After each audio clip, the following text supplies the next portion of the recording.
It's easy to get in a rut when it comes to dinner time.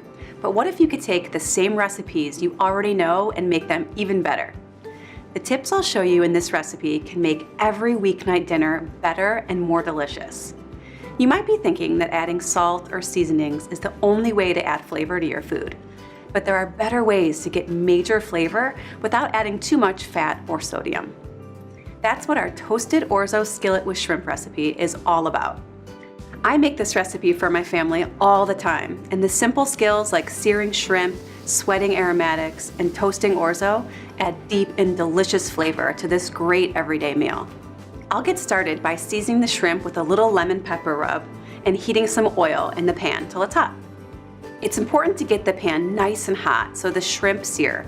Searing is a really fundamental cooking skill where you cook food, usually meat, poultry, or seafood, at a high temperature until it develops a crust. It's the quickest and easiest way to cook shrimp, and it gives them really great flavor. Once the pan is hot, I'll add the shrimp and cook them for about 2 to 3 minutes per side. When they're done cooking, they'll have a browned exterior and a tender interior, and they'll look opaque with a pearly pink color.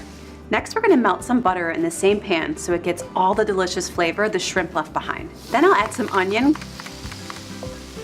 some garlic, and a little bit of salt and let them sweat for about 1 to 2 minutes. Cooking these aromatics with a little fat or sweating them helps them release their flavors and moisture. Now that the onions are soft, I'll add the orzo and stir while toasting for about 2 to 3 minutes. Toasting orzo is an easy way to boost the flavor. It gives it a nutty taste and a golden color. You can really smell it toasting. Now I'll add the broth and peas and bring it to a simmer. You're going to see the liquid being absorbed into the orzo when it's cooking. When the orzo is done cooking, add the shrimp back in with half of the cheese and the lemon juice and stir it all together. I love how the lemon juice really brightens up this recipe and makes it taste fresh. Then finish with the remaining cheese and fresh parsley.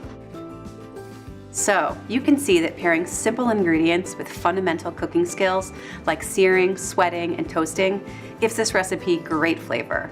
It's the perfect, easy recipe to share with your family and friends.